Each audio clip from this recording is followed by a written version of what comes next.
क्योंकि सेंटर की नीति साफ नहीं है। जो कश्मीरी पंडित जो है आज के डेट में भी एक बेयरड चक है, इसलिए गवर्नमेंट नहीं चाहेगी इनको वापस लेना।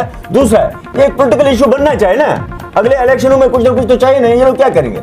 सियासतदानों को कुछ तो चाहिए ना, पॉलिटिशियनों को कुछ तो चाहिए जी। अगले इलेक्शन में क्या लेके चलेंगे? अभी तक तो कश्मीरी पंडित है, वो देखो जी मुसलमानों ने कश्मीरी पंडित को भगा दिया, वो देखो जी कांग्रेस ने कश्मीरी पंडित को भगा दिया, लेकिन आने वाले दिन में अगर कश्मीरी पंडितों का मसला हल हो गया तो ये क्या लेके चले? तो सुनील जी में ये बताइए, जो वहाँ के लोग हैं इस टाइम पे जो यहाँ पे रह रहे हैं, तो अगर आपकी बात होती है कि आपने वापस आना है तो वहाँ पे वो लोग आपका स्वागत करते हैं या उनके बर्ताव में कुछ बदलाव है?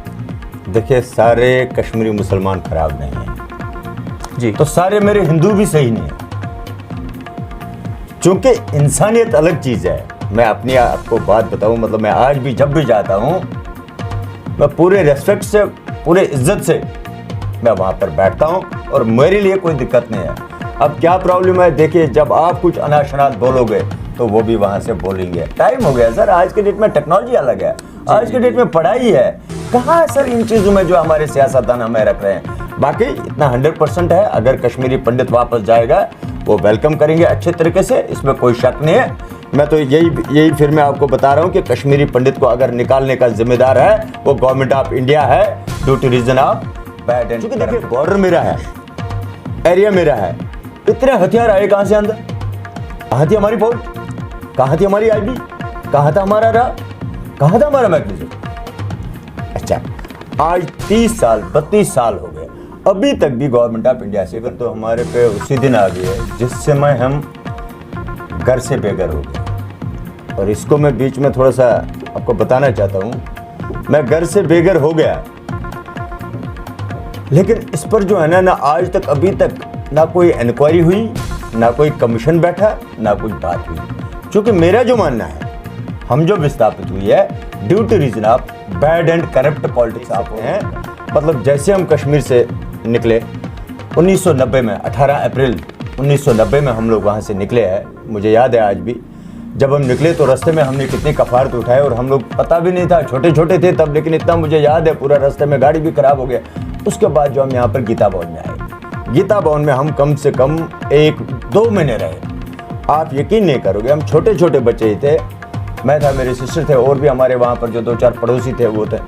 हम सुबह निकलते थे रात के 3 बजे जी, और दिन के 1 बजे हम आते थे मिट्टी के कैन लेकर, तब हम खाना बनाते थे, तब हम खाना खाते थे। वो एक माइग्रेशन हुई वहाँ से। उसके बाद हमें लिया गया चट्ठा जी, चट्ठा के बाद फिर लिया गया पुरखू, पुरखू में हमारे दिया गया तंबू। और इवन इसके साथ ही मैं और भी आपको टच करूं, मेरी जैसी जो जनरेशन है, मेरे जैसे जो लोग हैं, मतलब खासकर मेरे कौम में, उनका सारा जीवन जो है त्रस्त-बस हुआ। आप देखिए ना वो पढ़ पाए जी, ना वो बेचारे कुछ कर पाए। क्योंकि मुझे याद है जिस समय मैंने 10th दिया था, उस समय हम रात को टेंट को पकड़ सरकार के आपको वापस भेजने की बात करती है, और सरकार ने ये भी कहा है कि वहाँ 3 कॉलोनीज बनाई जाएंगी, एक श्रीनगर में, अनंतनाग और एक बारामुल्ला के पास।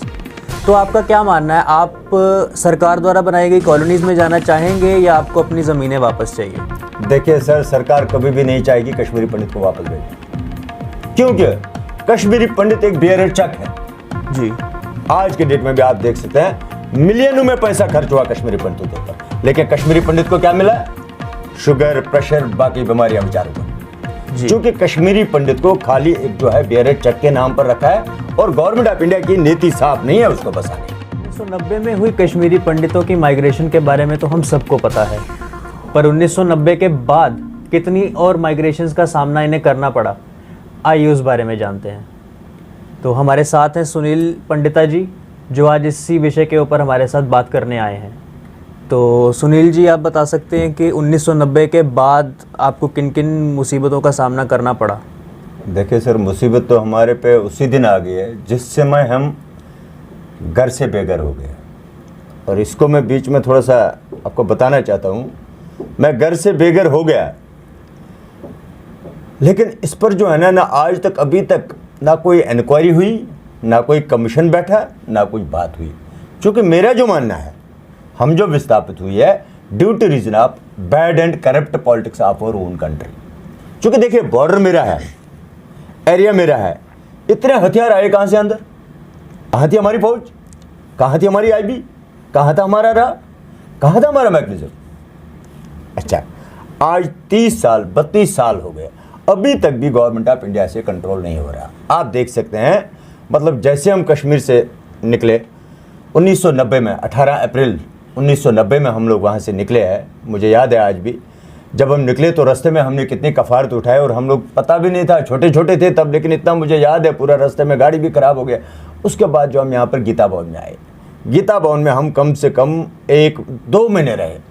आप यकीन नहीं करोगे, हम छोटे छोटे बच्चे ही थे, मैं था, मेरे सिस्टर थे, और भी हमारे वहाँ पर जो 2-4 पड़ोसी थे वो थे। हम सुबह निकलते थे रात के 3 बजे जी, और दिन के 1 बजे हम आते थे मिट्टी के कैन लेकर। तब हम खाना बनाते थे, तब हम खाना खाते थे। वो एक माइग्रेशन हुई वहाँ से। उसके बाद हमें लिया गया चट्ठा जी, चट्ठा के बाद फिर लिया गया पुरखू, पुरखू में हमारे दिया गया तंबू। और इवन इसके साथ ही मैं और भी आपको टच करूं, मेरी जैसी जो जनरेशन है, मेरे जैसे जो लोग हैं, मतलब खासकर मेरे कौम में, उनका सारा जीवन जो है त्रस्त हुआ। आप देखिए, ना वो पढ़ पाए जी, ना वो बेचारे कुछ कर पाए। क्योंकि मुझे याद है जिस समय मैंने 10th दिया था, उस समय हम रात को टेंट को पकड़ के बैठते थे जी, खंबे पकड़ के बैठते थे। तब हम जो अगले दिन जाते थे एग्जाम देने के लिए। लेकिन तब भी मैं परमात्मा का शुक्रगुजार हूँ, उस समय भी जो हमने अच्छे तरीके से जो अपनी पढ़ाई की है, क्योंकि हमें माँ बाप ने उस समय कुछ नहीं किया, खाली पढ़ाई की तरफ जो है हमें काफ़ी जो उसमें सहयोग दिया। लेकिन सरकारों की तरफ से तब से लेकर आज तक कुछ नहीं है। अच्छा, 10 में आए, उसके बाद जो हमें वहाँ पर एक कबूतर खाने मिले, उन कबूतर खानों में बिठा के वहाँ भी जो है 10-20 साल निकाले जी। वहाँ से बाद जो आप जगती में आए गए।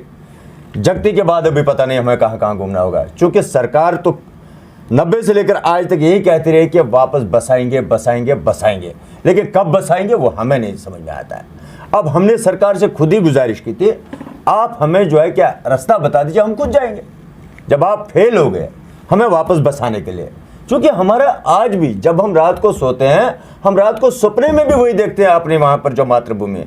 क्योंकि मेरा ये मानना है कि मैं अगर पैदा वहाँ से हूँ तो मेरी अर्थी भी वहीं से निकलनी चाहिए। तो अगर सरकार आपको वापस भेजने की बात करती है, और सरकार ने ये भी कहा है कि वहाँ 3 कॉलोनीज़ बनाई जाएंगी, एक श्रीनगर में, अनंतनाग और एक बारामूला के पास, तो आपका क्या मानना है? आप सरकार द्वारा बनाई गई कॉलोनीज़ में जाना चाहेंगे या आपको अपनी ज़मीनें वापस चाहिए? देखिए सर, सरकार कभी भी नहीं चाहेगी कश्मीरी पंडित को वापस भेजना, क्योंकि कश्मीरी पंडित एक बेरचक है जी। आज के डेट में भी आप देख सकते हैं, मिलियनों में पैसा खर्च हुआ कश्मीरी पंडितों के ऊपर, लेकिन कश्मीरी पंडित को क्या मिला? शुगर, प्रेशर, बाकी बीमारियां बेचारों को। क्योंकि कश्मीरी पंडित को खाली एक जो है बेरचक के नाम पर रखा है, और गवर्नमेंट ऑफ इंडिया की नीति साफ नहीं है उसको बसाने का। मुझे लगता है अगर सरकार की नीति साफ होती, इवन मैं आज ये प्रेजेंट गवर्नमेंट की बात बता रहा हूँ, 7 साल अब इनको हो गया। आज 7 साल में इन्होंने एक भी ईंट लगाई होगी? हाँ, मनोज सिन्हा का मैं शुक्रगुजार हूँ। कल जो उन्होंने कल जो स्टेप उठाया, चलो देर नहीं तो कम से कम दुरुस्त, तो कम से कम जो एक स्टेप तो उठाया, तो मुझे लगता है उससे थोड़ा बहुत जो है कुछ लग रहा है। क्योंकि सेंटर की नीति साफ नहीं है, जो कश्मीरी पंडित जो है आज के डेट में भी एक बेरचक है, इसलिए गवर्नमेंट नहीं चाहेगी इनको वापस लेना। दूसरा, ये एक पॉलिटिकल इशू बनना चाहिए ना, अगले इलेक्शनों में कुछ ना कुछ तो चाहिए नहीं, ये लोग क्या करेंगे? सियासतदानों को कुछ तो चाहिए ना, पॉलिटिशियनों को कुछ तो चाहिए जी। अगले इलेक्शन में क्या लेके चलेंगे? अभी तक तो कश्मीरी पंडित है, वो देखो जी मुसलमानों ने कश्मीरी पंडित को भगा दिया, वो देखो जी कांग्रेस ने कश्मीरी पंडित को भगा दिया, लेकिन आने वाले दिन में अगर कश्मीरी पंडितों का मसला हल हो गया तो ये क्या लेके चलेंगे? तो सुनील जी, मैं ये बताइए, जो वहाँ के लोग हैं इस टाइम पे जो यहाँ पे रह रहे हैं, तो अगर आपकी बात होती है कि आपने वापस आना है, तो वहाँ पे वो लोग आपका स्वागत करते हैं या उनके बर्ताव में कुछ बदलाव है? देखिए, सारे कश्मीरी मुसलमान खराब नहीं है जी, तो सारे मेरे हिंदू भी सही नहीं है, क्योंकि इंसानियत अलग चीज़ है। मैं अपनी आपको बात बताऊं, मतलब मैं आज भी जब भी जाता हूं, मैं पूरे रेस्पेक्ट से, पूरे इज्जत से मैं वहां पर बैठता हूं, और मेरे लिए कोई दिक्कत नहीं है। अब क्या प्रॉब्लम है, देखिए, जब आप कुछ अनाशनात बोलोगे तो वो भी वहां से बोलेंगे। टाइम हो गया सर, आज के डेट में टेक्नोलॉजी अलग है, आज के डेट में पढ़ाई है। कहाँ सर इन चीज़ों में जो हमारे सियासतदान हमें रख रहे हैं? बाकी इतना 100% है, अगर कश्मीरी पंडित वापस जाएगा वो वेलकम करेंगे अच्छे तरीके से, इसमें कोई शक नहीं है। मैं तो यही फिर मैं आपको बता रहा हूँ कि कश्मीरी पंडित को अगर निकालने का जिम्मेदार है वो गवर्नमेंट ऑफ इंडिया है, due to reason of bad and corrupt politics. तो सुनील जी, जाहिर सी बात है, इन 30 सालों में अभी भी कुछ ना कुछ कश्मीरी पंडित वहाँ पर होंगे, तो आप हमें उनके सूरत हाल के बारे में कुछ बता सकते हैं? देखिए सरकार के तरफ से तो उन्हें कोई फैसिलिटी नहीं है वहाँ पर, लेकिन वो जो भी कर रहे हैं अपने हिसाब से कर रहे हैं। इवन हमारे कुछ भाई लोग हैं इस समय जो कश्मीर में पीएम एम्प्लॉयमेंट पैकेज के हैं जी, वो इस समय वहाँ पर बेचारे बैठे, लेकिन अपने बलबूते पर, सरकार के बलबूते पर नहीं। अब यही बात हिंदू मुसलमान वाली बात, वो लोग इस समय अगर वो चीज़ करें क्या उनके लिए खतरा नहीं है? नहीं है बिल्कुल। लेकिन सरकारें, पॉलिटिशियन ये लोग चाहते हैं कि हिंदू मुस्लिम हो जाए ताकि इन्हें वोट की फिक्र है। लेकिन जो भाई मेरे वहाँ पर है इनको उनकी फिक्र नहीं है जी। देखिए सिंपल बात है कि वो जब से यहाँ से गए जम्मू से, उनको बेचारों को एक टांग उधर है एक टांग इधर है। बच्चे इधर पढ़ रहे हैं, खुद वहाँ बेचारे नौकरी कर रहे हैं, क्योंकि पेट के लिए तो कुछ ना कुछ तो करना ही पड़ेगा। अच्छा, उसमें भी सरकार ने अभी तक जो है, जो उनके रहने के लिए जो घर बनाए गए थे वो अभी तक पूरे नहीं हुए, ना अभी कर रहे हैं। अभी जो आपको कल जो एलजी साहब ने जो स्टेटमेंट दिया है, जो मीटिंग ली है, वो उसी के बारे में थी। उनके क्वार्टर सब पूरे किए जाएंगे। आप देख सकते हैं 2010 से लेकर 2023 तक अभी तक जो है मात्र 6000 क्वार्टर इनसे कंप्लीट नहीं हुए हैं। दिस कॉल्ड है डिजिटल इंडिया।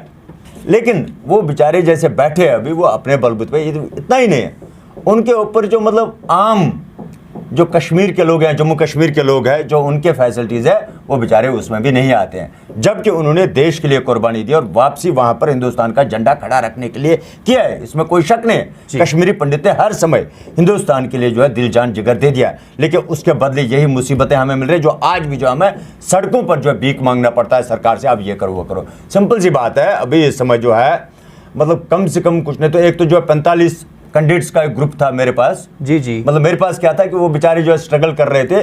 202 दिन पिछले जो कोविड शुरू हुआ है, 202 दिन आप ये देख सकते हैं। 2 अक्टूबर 2021 से लेकर अभी जो पीछे जो कोविड खत्म हुआ, वहां तक वो हड़ताल पर बैठे थे, स्ट्राइक पर बैठे थे प्रेस क्लब जम्मू में। लेकिन सरकार जो अभी तक कोई भी टस से मस नहीं हो रही है, जबकि वो कहते हैं भैया हम जा रहे हैं, हम जाएंगे, क्योंकि हम चाहते हैं देश का नाम रोशन करना, देश को वहां खड़ा रखना है, देश को वहां जिंदा रखना है। लेकिन ये पॉलिटिशियन लोग नहीं चाहेंगे, क्योंकि ये चाहेंगे वहां पर कुछ ना कुछ विवाद रहे। तो सुनील जी, जिन जमीनों पर कब्जा हुआ तो उनके बारे में कुछ कहना चाहेंगे? देखिए, मैं इस समय भी सरकार से बोलना चाहता हूं, जितने भी कश्मीरी पंडितों की ज़मीन जो इनक्रोच हो चुकी है उसमें ज़रूर आपका भी हाथ है। अगर आपका हाथ नहीं होता तो मुझे नहीं लगता वहाँ पर किसी आम मुसलमान की हिम्मत होती थी उस ज़मीन को हाथ रखने के लिए, क्योंकि इसका मतलब सरकार फेल है, इसका मतलब government of India has been failed. जी, आपने 317 हटाया धारा, उसके बाद भी ये चीज़ें हो रही है, उसके बाद भी हो चुके हैं, उससे पहले भी हो चुके हैं। मुझे बताइए मुझे क्या मिला? मेरी ज़मीन आज भी, मैंने तो छुड़वा दी थी, लेकिन कई सारे कश्मीरी पंडित हैं हमारे जिनके आज के डेट में भी जो है वहाँ पर पड़ोसियों ने ज़मीन हड़प रखी है। वो आज ही नहीं, 10 साल 20 साल 5 साल 6 साल, मतलब इस तरीके से जो है काफ़ी सालों से चल रही है। मुझे लगता है कि सरकार को जो है ना इस पर एक कमेटी बिठानी चाहिए, यदि वाकई में कश्मीरी पंडित के वफादार है, चूँकि कश्मीरी पंडित ने हिंदुस्तान के साथ हर समय वफादारी की है, तो सरकार को भी जो है, गवर्नमेंट ऑफ इंडिया को भी जो है वफादारी दिखानी चाहिए। क्योंकि जो मेरी पुश्तों की ज़मीन है, जो हमारी पुश्तों की ज़मीन है, ये हमारी नहीं है, ये हमारे दादा परदादा जदों की ज़मीन है। इवन मैं आपको बताऊं, मेरी अभी जो है पीछे 2019 में 370 हटने से पहले की बात है, मेरी ज़मीन जो है किसी पड़ोसी ने हड़प ली थी, उन्होंने खा ली थी, वो कब्जा कर लिया था। लेकिन मुझे वहाँ की बरादरी ने वहाँ पर सपोर्ट दिया। अब मैं कैसे मैं उनके बुरा बोलूँ? या बाकी छुटपुट तो जो भाई भाई के बीच में भी होता है, लेकिन इसको ऐसा इशू बना दिया आपके है भगवान पता नहीं। और दूसरी बात मैं आपके माध्यम से कहना चाहता हूँ अपनी बरादरी को भी, अगर मुझे कुछ नहीं लेना देना है तो मैं वोट क्यों कर रहा हूँ फिर वहाँ? बिल्कुल, मैं ज़मीन क्यों वहाँ है फिर? अरे भाई, इस चीज़ से हमें अब हट के आना पड़ेगा, क्योंकि टाइम हो गया। ये हमें यूज़ किया गया था इन 32 सालों में, दुकानदारों का काम तो हो गया, लेकिन हमें अब अपना खुद देखना पड़ेगा। तो सुनील जी, आपकी जो ज़मीन थी वहाँ पे, उसके बारे में कुछ बता सकते हैं? जैसे आपने कहा कि वहाँ पे कब्ज़ा हो गया था, वहाँ के लोगों ने आपकी मदद की उसे छुड़वाने में, तो उसके बारे में कुछ बताइए हमें प्लीज़। फैक्ट है, मेरी ज़मीन जब जो है 2000 बेसिकली वो कब्जा किया था 2014-15 में, तो फिर मैं जाता रहा। एक बार मैं अपने दोस्त के साथ गया था, तो मैंने देखा तो पड़ोसी ने ऐसे बोला, जा भाई ढूंढो, मैं नहीं कर सकता हूँ कुछ, तुझे गोली मार दी। ओह, ना भाई ठीक है। मैंने सोचा अब दोस्त के सामने करूँगा यार, ये सोचेंगे भाई पता नहीं कैसे इनके पड़ोसी और ये लोग कैसे हैं, तो ठीक बात नहीं है। तो मुझे अपने अंदर ये फील हुआ है जी। फिर जब मैं अगली बार गया तो फिर मैंने उसको बोला, मैं भैया ये छोड़ दे, अब ठीक नहीं है, खाली कर दो। नहीं आया उसको समझ। फिर मैंने जितने भी हमारा सिस्टम था, इवन हमारे बीजेपी के भी जो है कुछ लोग थे जिनसे मैंने फ़ोन पर भी बात की थी, मैं सर इसको कर दीजिए। इवन हमारे एमएलसी साहब थे, उनसे भी मेरी बात हुई थी, कुछ नहीं हुआ। मैंने डीसी कोपारा साहब से भी बात की थी, उस समय अंचल गर्ग साहब थे जो आज डीसी जम्मू है, इनसे भी मेरी बात हुई थी। सबों ने मुझे कहा कि आप जो है थाने में एप्लीकेशन दे दो, ये करो। मैंने ये सोचा, मैं अगर ऐसा करूं तो मुझे, अगर मैंने थाने में दिया एप्लीकेशन, पुलिस स्टेशन पर दिया, तो ये तो कोर्ट में जाएगा, ये तो डिस्प्यूट हो गया, अगले का कोई लगना नहीं है, सब कुछ मेरा लगेगा। फिर मैंने जो है वहाँ पर बरादरी में बात की एक दो बंदों से। और दूसरा, मैं मीडिया का बहुत बहुत बहुत बहुत शुक्रगुजार होता है दिल से। और हम लोग 4 आदमी थे पहले जब हमने शुरू किया था प्रोटेस्ट, लेकिन वहाँ जब सुना है जो लोग एडीसी दफ्तर हंदवारा में, एडीसी ऑफिस हंदवारा में, जब वहाँ पर जो है क्या लोगों ने सुना तो वो आगे, भाई क्या बात है। मैंने कहा कि सर हमारी ज़मीन जो है, वो मेरा पड़ोसी वहाँ पर जो हड़प लिया, वो मुझे छोड़ दे रहा है, चूँकि मैं हेल्पलेस था वहाँ पर जी। तो फिर वो लोगों ने मेरा साथ दिया वहाँ पर। और अगले दिन जो है तहसीलदार हजाम साहब थे, अब वो रिटायर हो गए, मैं उनका भी जो है बहुत बहुत शुक्रगुजार हूँ, क्योंकि उन्होंने, जैसे मैंने जो है क्या अपने हिसाब से जैसे मैंने प्रोटेस्ट वगैरह किया वहाँ पर, तो उन्होंने तुरंत जो है उसको उस पर एक्शन किया।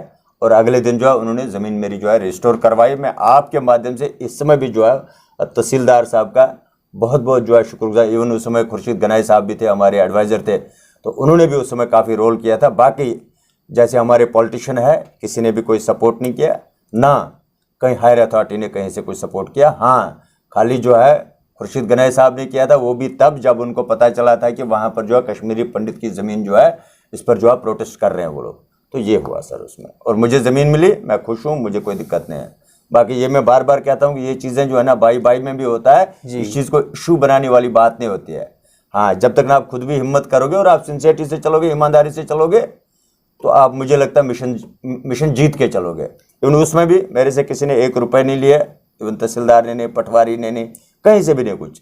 मेरा काम फ्री ऑफ कॉस्ट हुआ और उन्होंने मुझे बड़ी इज्जत दी है। फिर सही बात है, पर्सनल एक्सपीरियंस जी, इसमें पर्सनल एक्सपीरियंस। अब लोग क्या कहते हैं, गॉड नोज दैट।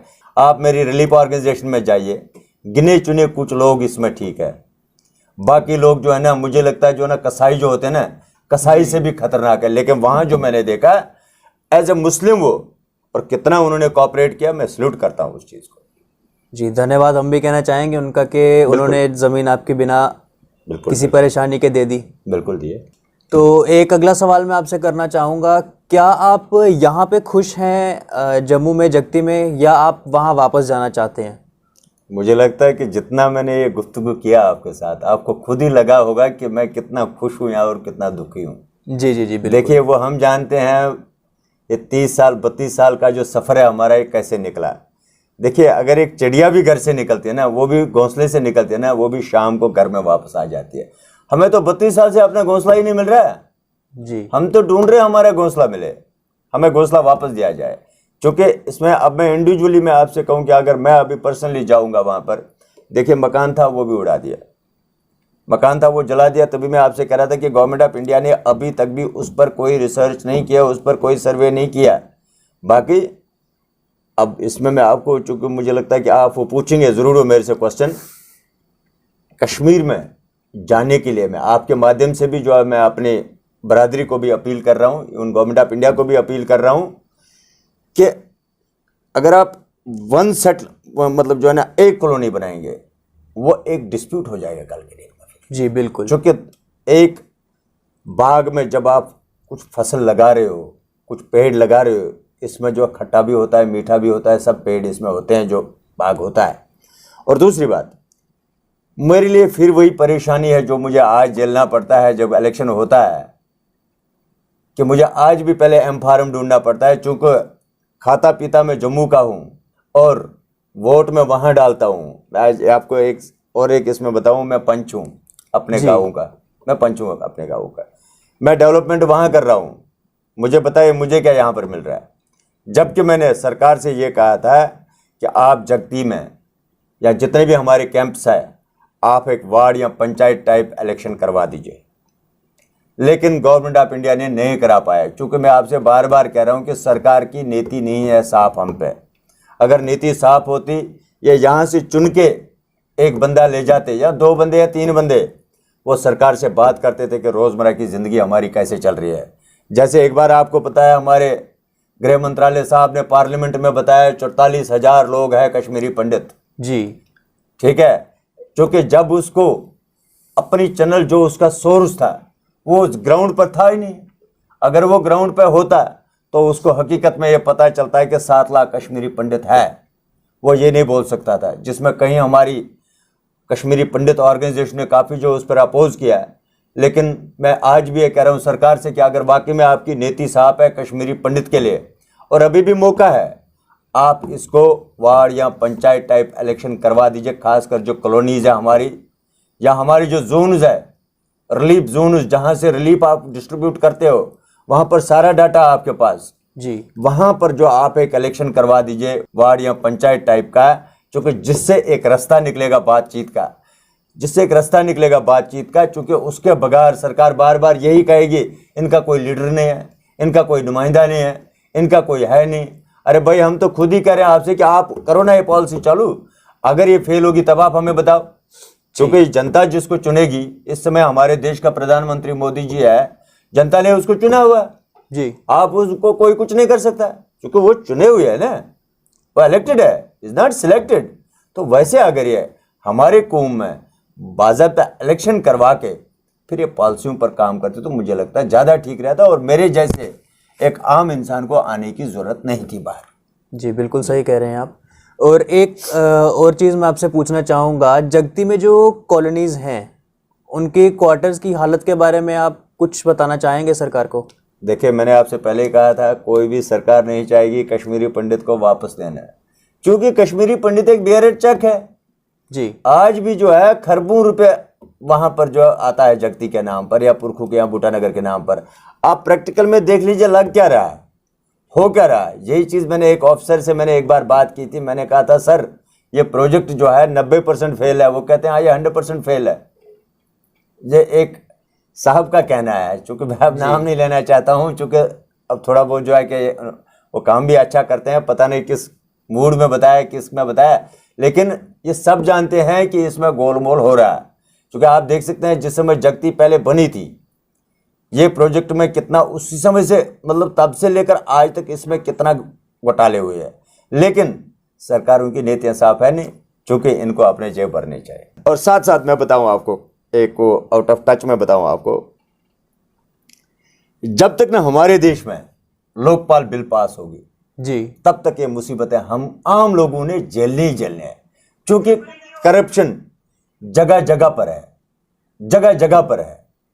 अगर करप्शन हमारे देश में रुकेगी ना तो सबका जो है जनजीवन ठीक हो जाएगा। सरकार द्वारा और भी काफ़ी सारी सहूलियतें आती हैं, वहाँ पे कुछ नई पॉलिसीज आती हैं, तो ग्राउंड लेवल पर उनका।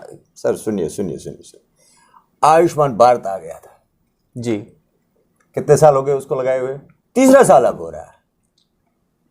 कश्मीरी पंडित जो है 2 बार तो जो हम वो लिंक करवा दिए, बायोमेट्रिक करवा दिए। एक बार तो जो है 14 लाख रुपए वो ले गया जगती से, जिस एजेंसी ने करवाया था वो 14 लाख रुपए ले गए वो जगती से। किसी बंदे से 50 रुपए तो किसी बंदे से 500 रुपए तो किसी बंदे से 5,000 रुपये गाजी कर दिए। लास्ट पर हमने बोला उस समय एडमिनिस्ट्रेशन को भी, सर ये मिशन आपका फेल है। कहते क्यों? मैंने कहा सर ये बायोमेट्रिक नहीं हो रहा है। कहते नहीं हम करवा देंगे इसको ऑफिस में। लेकिन वो 14 लाख रुपए हमने उस समय दे रखे थे, किसी ने 20 के, किसी ने 50, किसी ने 500, किसी ने 1000, तो लोगों ने करवा दिया था। उसके बाद जब हमने प्रोटेस्ट किया जगती में, उसके बाद जो है सरकार ने अगले 2 दिन में वो करवा दिया। उस 2 दिन के बाद जो करवा दिए उसमें भी जो है मात्र अभी तक 1008 या 800 या 1000 कार्ड टोटल आए, वो भी अभी तक पूरे नहीं आए। मतलब आप ये कहते हो फैसिलिटी हमारे नाम पर तो जो है, चूंकि हमारा खाता यहाँ नहीं है ना सर जी, अपना खाता है। मैं वही चीज़ कह रहा था, जो हम वोट डाल रहे हैं ना, वोट मैं कश्मीर में डाल रहा हूँ, एमएलए मेरा उधर, पंच मेरा उधर, सरपंच मेरा उधर, काउंसलर मेरा उधर, डीडीसी मेरा उधर। इधर तो मैं किसको बोलूँ, कौन सुनेगा मेरी? इसीलिए मैं खुद ही कहता हूँ सरकार से कि सर 32 साल हो गए, 3 जनरेशन हमारी खत्म हो गई, अब तो रहम करो हम पे। ऐ भारत माता अब तो रहम करो हम पे, बहुत हो गए सर, 3 जनरेशन हमारी खत्म हो गई, अब तो कुछ तो रहम करो।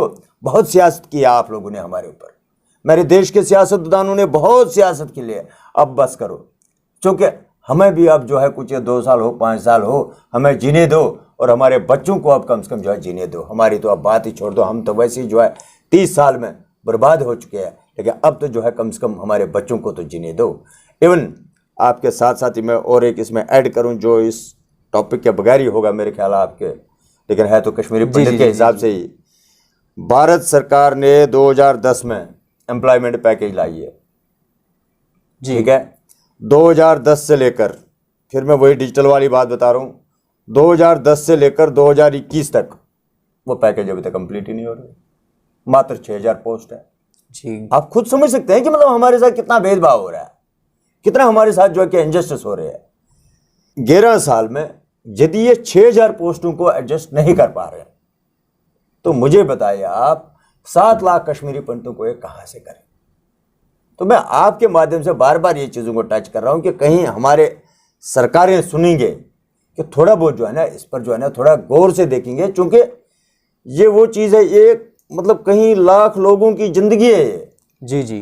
कम से कम भगवान को आपको जवाब देना है, हमें तो मत दे दीजिए, लेकिन भगवान को देना है जवाब। इनका ये जो मतलब दिल जो टूटा हुआ है, इसको तो मतलब आप इस तरीके से चले, कम से कम इनको तो कुछ तो राहत तो दे दीजिए।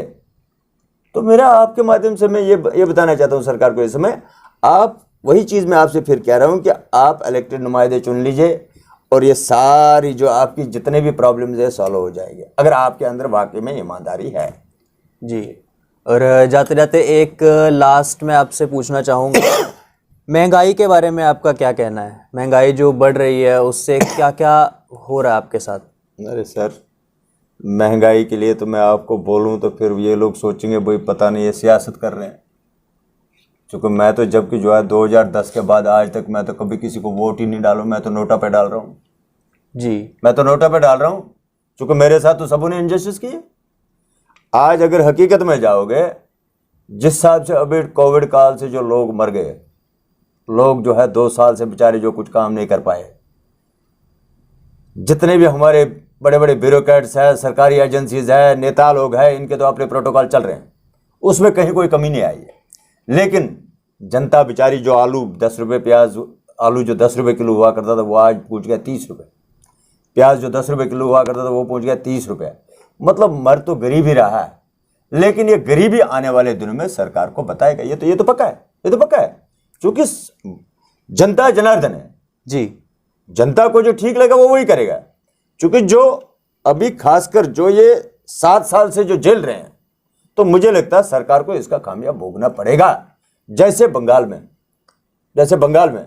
और मैं ऐसा नहीं मैं कोई कांग्रेस के सपोर्टर हूं, लेकिन जब देखिए कांग्रेस क्यों हटा, कांग्रेस ने भी यही तानाशाही की थी जी।